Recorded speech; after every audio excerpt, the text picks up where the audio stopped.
सम्मानित मान्यता प्राप्त विद्यालयों के संचालक, प्रबंधक और प्रधानाध्यापक साथियों, आज मैं आप लोगों से पीईएन नंबर और अपार आईडी के संबंध में चर्चा करना चाहता हूं। पीईएन नंबर और अपार आईडी बनाना अनिवार्य है। यह बच्चों को ट्रेस करने के लिए, बच्चों की जानकारी के लिए कि बच्चे कहाँ पढ़ रहे हैं, किस स्कूल में पढ़ रहे हैं, किस कक्षा में पढ़ रहे हैं, उनकी क्या स्थिति है, वह कब तक पढ़ रहे हैं और कब पढ़ाई छोड़ दे रहे हैं, इन सब की जानकारी के लिए बनाया गया। पहले आप जैसा कि जानते हैं, एक बच्चे का नाम 3 विद्यालयों में अंकित था, 2 सरकारी विद्यालयों में और 1 निजी विद्यालय जहां वो बच्चा पढ़ता था। यह सब अव्यवस्था अब समाप्त हो रही है। आपकी जिम्मेदारी है कि आप अपने विद्यालय का यूडाइस नंबर प्राप्त करें। यूडाइस पोर्टल पर विद्यालय का विवरण, अध्यापक कर्मचारियों का विवरण और प्रत्येक बच्चे का विवरण अंकित करें। प्रत्येक बच्चे का पीईएन नंबर जारी कराएं और साथ ही अपार आईडी उसका जनरेट कर दें, ताकि बच्चे की शैक्षिक जानकारी पूरे देश में कहीं भी बैठ करके ली जा सके और बच्चे को भी कहीं अपने डॉक्यूमेंट को लेकर के ना जाना पड़े, केवल अपार आईडी लेकर जाए, उसका सारा काम हो जाए। किंतु इसका मतलब यह नहीं है कि इस अपार आईडी को जारी करने के लिए, जनरेट करने के लिए हमारे शिक्षा विभाग के अधिकारीगण, हमारे सम्मानित संचालक और प्रबंधक एवं प्रधानाध्यापक अध्यापकों का अपमान करें, उनको अपशब्द बोलें या उनके विरुद्ध दंडात्मक कार्रवाई करने और मान्यता प्रत्याहार जैसे शब्दों का प्रयोग करते हुए पत्र लिख करके उनके सम्मान को ठेस पहुंचावें। यह कतई बर्दाश्त नहीं किया जाएगा और इसके लिए उत्तर प्रदेश बेसिक शिक्षक संघ ने माननीय मुख्यमंत्री जी सहित संबंधित सभी अधिकारियों को पत्र लिखा है। कल माननीय प्रधानमंत्री जी को, केंद्रीय मंत्री और अन्य सभी संबंधित अधिकारीगण को इस विषय में पत्र लिखा जाएगा और विरोध जताया जाएगा कि विद्यालय संचालक अपने खून पसीने की कमाई से करोड़ों रुपए की भूमि भवन को दान कर, विद्यालय प्रबंधक करोड़ों रुपए की कमाई दान कर विद्यालय संचालित कर रहे हैं, समाज के बच्चों को शिक्षित कर रहे हैं। वह कोई अपराधी नहीं है, वह कोई दंड के भागी नहीं है, वह पुरस्कार के भागी हैं, सम्मान के भागी हैं। उनका सम्मान इन अधिकारियों को करना पड़ेगा और अगर नहीं करते हैं तो इसका दंड सरकार को भुगतना पड़ेगा, इसका दंड अधिकारियों को भुगतना पड़ेगा। शिक्षक चाणक्य और द्रोणाचार्य के वंशज हैं।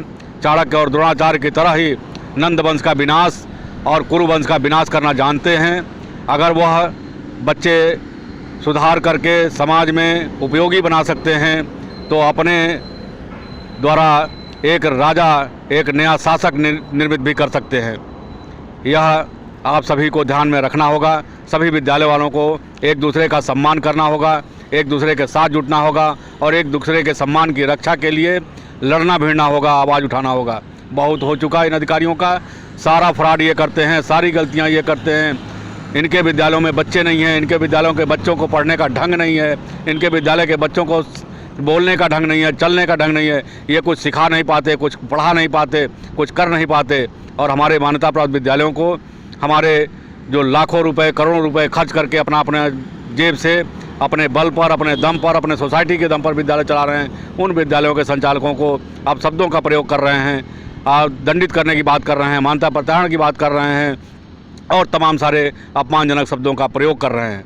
यह कतई बर्दाश्त नहीं किया जाएगा। इन छोटे छोटे अधिकारियों को जिला बेसिक शिक्षा अधिकारी, जिला विद्यालय निरीक्षक, खंड शिक्षा अधिकारी, NPRC, BRC नामक ये जो अधिकारी हैं, ये उदंड हो गए हैं, ये खुद अपराधी हैं।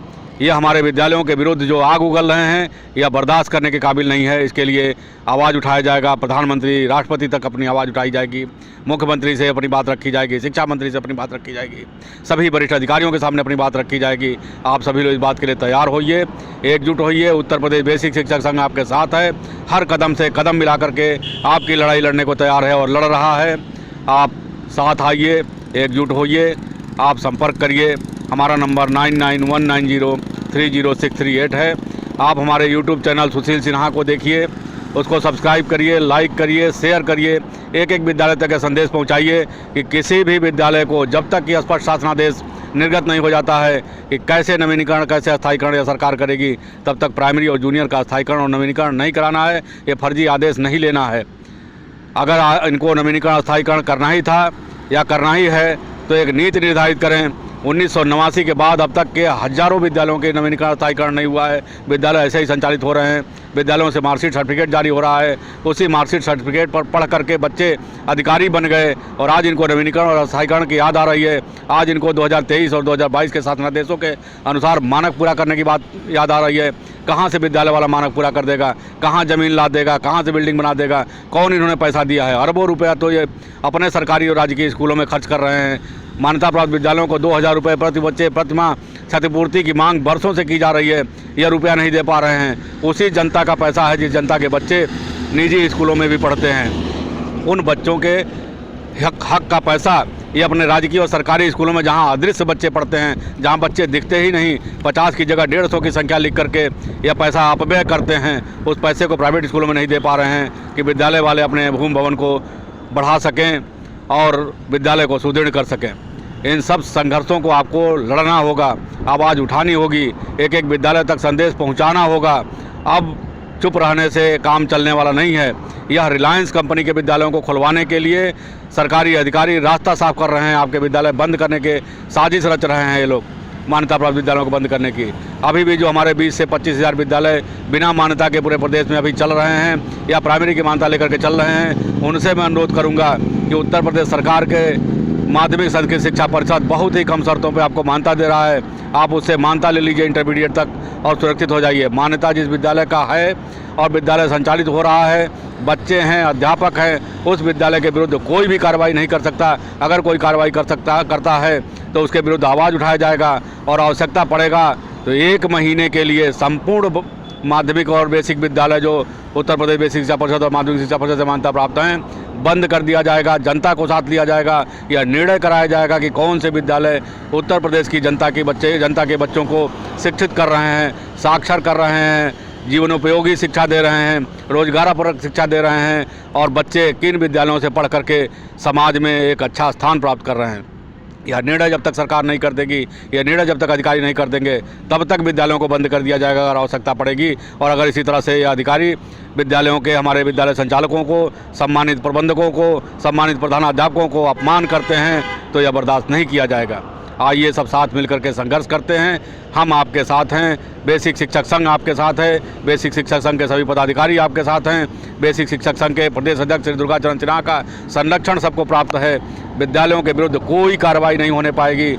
हम लोग लड़ेंगे, भिड़ेंगे, आवाज़ उठाएंगे, यहाँ से लेकर दिल्ली तक एक कर देंगे। 15 लाख की संख्या आपके सदस्यों की है, 15 लाख अध्यापक, कर्मचारी और प्रबंधक आपके साथी हैं। आप चाहें तो सरकार बदलें, आप चाहें तो सरकार बनावें, आप चाहें तो सरकार गिरावें, आप अपनी क्षमता को समझिए, आइए साथ आइए। धन्यवाद। सुशील सिन्हा, प्रदेश संगठन मंत्री, उत्तर प्रदेश बेसिक शिक्षक संघ, 9919030638।